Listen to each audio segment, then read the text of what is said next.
When someone tries to silence you, truth does the talking. The air in the car was thick with the scent of her expensive perfume and my unspoken resentment. It was a charity gala, one of those events where people bid obscene amounts of money on things they didn't need to prove they had more than everyone else. My girlfriend, Sophia, had been looking forward to this for months. It was her chance to swim with the sharks, to network with the city's elite. I was just the guy who drove her there. As we pulled up to the valet, she turned to me, her eyes scanning my suit, my tie, my very existence, with a look of critical evaluation. Then came the words, delivered with a quiet, sharp edge that cut deeper than any shout. "Don't embarrass me tonight." It wasn't a request, it was a command. A summary of our entire relationship condensed into 5 perfect, soul-crushing words. I was the project, the rough-around-the-edges boyfriend she was trying to polish into something presentable. For her, tonight was about climbing the social ladder. For me, it was about holding on to a rung that was already cracking. I just nodded, a hollow feeling spreading through my chest. She had no idea that I wasn't there to just be her accessory. I had my own reasons for attending this specific event, a secret I held close to my chest. And as I stepped out of the car into the blinding flash of cameras, I decided that if she was so worried about being embarrassed, I would let everyone see exactly what she should be ashamed of. The ballroom was a sea of glittering gowns and tailored tuxedos. Champagne flutes chimed like a constant, delicate symphony of wealth.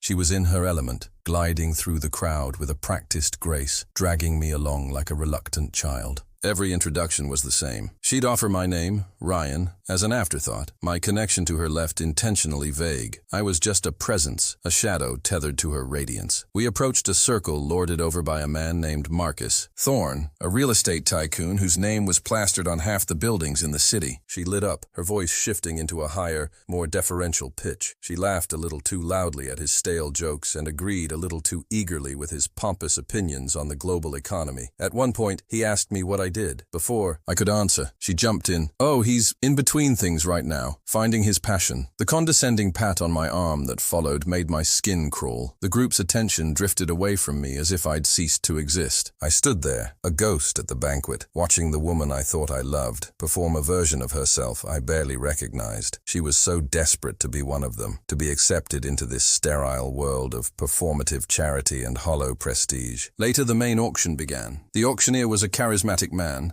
rattling off bids with practiced speed. The items were ludicrous: a week on a private island, a sports car, a hideous abstract painting. Then, the final item was announced. It was a private mentorship session. The auctioneer boomed, "Our final lot for the evening is a truly unique opportunity. A one-on-one, full-day business mentorship with one of the most brilliant and anonymous tech entrepreneurs of our generation. The founder of Phoenix Innovations, the company that has quietly revolutionized data security over the past 3 years. He has never once revealed his identity, but for tonight's cause, he has offered up his most valuable asset, his time." A murmur went through the crowd. Phoenix Innovations was legendary in the business world, a ghost company that was outmaneuvering giants, and no one knew who was behind it. My partner leaned toward me, her eyes wide with excitement. "Can you imagine?" she whispered. Marcus was just talking about trying to get a meeting with them. Getting this would make someone's career. The bidding started high and climbed rapidly. It became a war between Thorne and another mogul across the room. She was practically vibrating with excitement, cheering Marcus on under her breath. "This is it," she breathed. "He's going to get it." The bidding stalled at $200,000. Thorne looked smug, ready to claim his prize.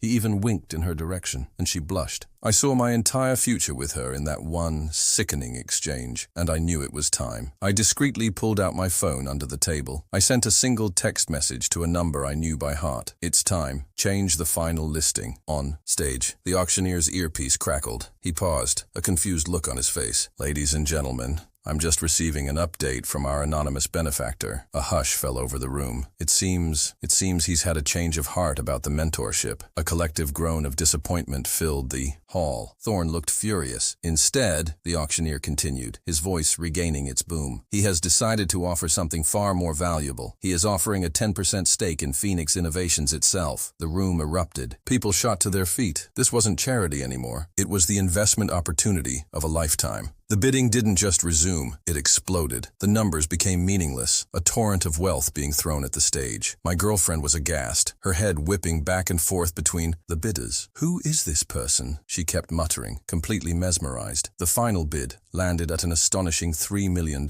sold to a consortium of investors who immediately began shaking hands. The auctioneer, breathless, waited for the room to quiet down. "Our benefactor is understandably overwhelmed by your generosity," he announced. "And in light of this incredible gesture, he has decided to break his anonymity and thank you all in person. Ladies and gentlemen, please welcome to the stage the founder and CEO of Phoenix Innovations." He paused for dramatic effect, looking down at his card. The entire room leaned in. I felt her hand on my arm, her nails digging in slightly. "I hope he's not some old boring nerd," she whispered, her voice laced with the very judgment she accused others of. The auctioneer looked up, a bright smile on his face. He read the name, my name. The silence was absolute. It was so complete I could hear the fizzing of the champagne bubbles in the glass in front of me. Every head in the room slowly turned, following the auctioneer's gaze, until they all landed squarely on our table, on me. I watched the color drain from her face. Her eyes, wide with disbelief, darted from me to the stage and back again. The hand on my arm dropped as if she'd been burned. Her mouth opened, but no sound came out. It was a perfect mask of horror and confusion. I gave her one last calm look, then stood up from the table and began to walk toward the stage. I felt hundreds of pairs of eyes on me as I walked. The whispers started as a ripple and grew into a wave, a chorus of disbelief and shock. I could feel her stare burning into my back, a mixture of bewilderment and sheer, unadulterated panic. When I reached the stage, I shook the auctioneer's hand and turned to face the crowd. I found her immediately. She was still frozen, a statue in a sea of confused faces. Her new friend, Marcus, was staring at me with a look of utter contempt and jealousy. I tapped the microphone, the sound echoing through the cavernous hall. "Good evening," I began, my voice steady and clear. "I suppose I owe you all an explanation. I didn't talk about algorithms or data security. I didn't mention stock prices or corporate structures. I talked about value. I started my company with a simple idea," I said, my eyes never leaving hers. "That true value is often overlooked. It's not always the loudest voice in the room, or the flashiest suit, or the name everyone knows. Sometimes it's quiet, it's unassuming. It works diligently in the background, waiting for the right moment to be seen. Every word was a carefully aimed dart. I spoke about hypocrisy, about people who claim to admire innovation and authenticity, but can't recognize it when it's sitting right next to them. I talked about how easy it is to judge a book by its cover, to dismiss someone based on preconceived notions, and to demand that they be something they're not, simply for your own comfort and social gain. I never raised my voice. I kept my tone even, almost conversational, but the meaning was unmistakable. The entire room understood. They weren't just listening to a CEO, they were witnessing the quiet, public dismantling of a relationship. By the time I finished, they were on their feet, not just for the money I had raised, but for the story, for the reveal. When I stepped down from the stage, I was mobbed. People who had looked through me an hour ago were now desperate to shake my hand, to offer me a business card, to just be near me. Marcus Thorne tried to clap me on the shoulder, a fake, booming laugh on his face, but I just walked past him without a word. I navigated through the crowd until I had a clear view of my table. She was still there, completely alone. Everyone, who had been so eager to talk to her before, had now abandoned her, leaving her isolated in a bubble of her own making. The hunter had become the outcast. Slowly, she stood and started making her way toward me, her expression a desperate, calculated plea for forgiveness. She was no longer the confident socialite, but a defendant approaching the bench for sentencing. She got within a few feet of me, her hand outstretched. "Ryan," she started, her voice trembling. The name sounded foreign coming from her lips now. I didn't let her finish. I didn't need to hear the excuses, the justifications, the sudden, convenient realization of my worth. The truth was already out, hanging in the air between us, more powerful than any apology she could ever fabricate. I simply looked at her, held her gaze for a long moment, and gave a small, almost imperceptible shake of my head. Then I turned my back on her and walked away. I didn't look back. I left her standing in the middle of the room, surrounded by the very people she had tried so hard to impress, now the subject of their pity and scorn. She had told me not to embarrass her, and I hadn't. I simply created a stage, and she played her own part perfectly. As I walked out into the cool night air, leaving the noise and the hypocrisy behind, I felt a profound sense of lightness. I had been silenced and made to feel small for the last time. Tonight, I didn't just reclaim my name, I reclaimed my self-respect, and that was a prize no amount of money could ever buy.